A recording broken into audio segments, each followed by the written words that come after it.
What is that muzzle?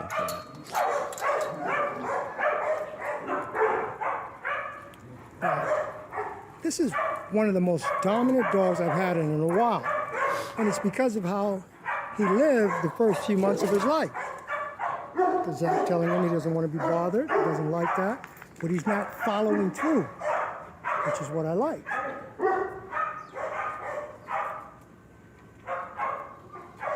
This dog, in the developmental phases of his life, during the socialization phase, learned to see life from an aggressive mindset. In other words, tug of war, ripping up toys, chasing balls. It happened so early in his life that we could pretty much call it genetic because it happened so early in his life. So he sees things right away from a assertive standpoint. And it just goes to show you that even a dog that is like that can be helped over time. With the right dog, they can begin to play, and then he can let his guard down. But it's going to take the right dog, just like it takes the right person.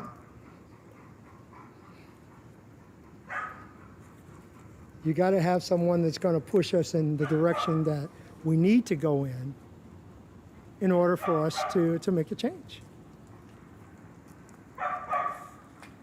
Now he's acting a little fearful, Zach, and so he's drawing attention to himself. So it's probably now time to take him in, put him in, because he's saying, hey man, I'm ready, this is done, this is not fun anymore. And I'm not doing anything negative, he's saying. So allow me to go in. Well, look at this guy. He's so emotionally in tune to that. So I'm going to let Zach in quickly.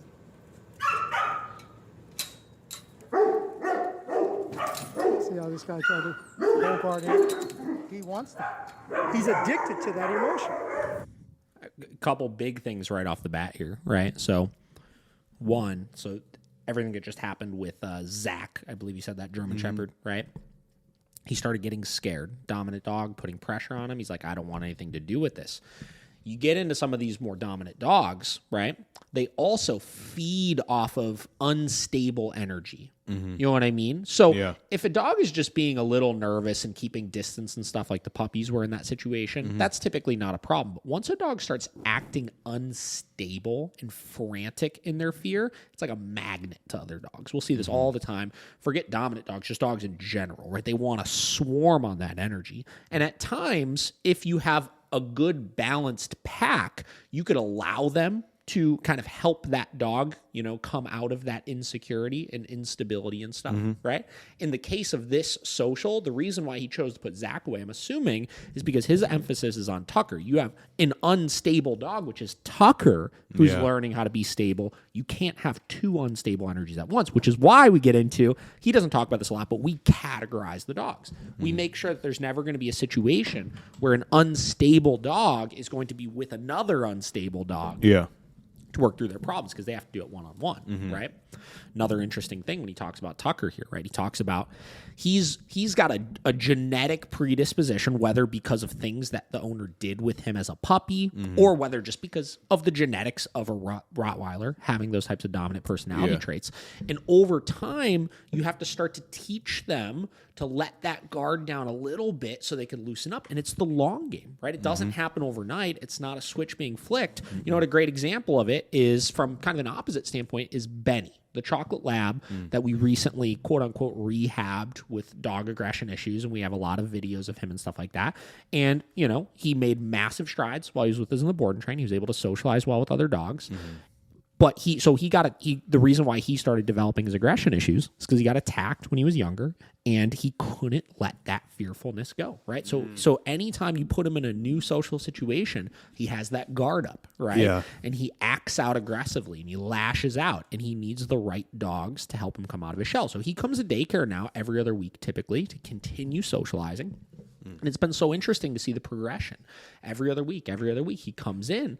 And same deal. As we're introducing to new dogs, we always start off with the muzzle to let him kind of get some of his energy and stuff out of his system. Yeah. And it always progresses to play now at this point. Like we posted a story of him yesterday, because he was in yesterday, where we got the right dogs out with him and he started socializing and playing and stuff. And we're seeing that guard become smaller and smaller and smaller every time he comes back in for the social. And we're playing the long game with him. And then in addition to that, the owner is starting to socialize him on her own with other dogs. And we're helping him to view the world differently.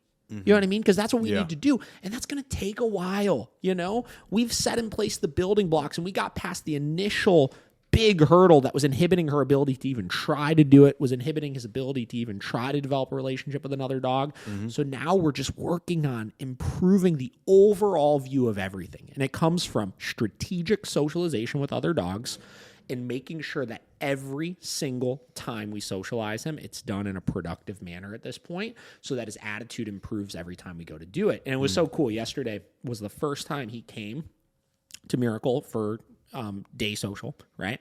And he came in, and it was funny. Like Paige and I even looked at each other when he came in. He was like in a good mood. His tail was wagging. He kind of ran over to the gate, like where the dogs were, like sniffing and stuff. You know, like he's starting to view things differently. You know, the owner even said out on the walk when he sees other dogs, it's not this like tense concern thing. Like he's starting to get excited when he sees other dogs, because we're helping shift the overall state of mind. Yeah. You know, and again, that's an opposite standpoint, because his is coming from a lot of fear, where his is coming from a lot of dominance, but it's the same process either way of teaching them to view things differently.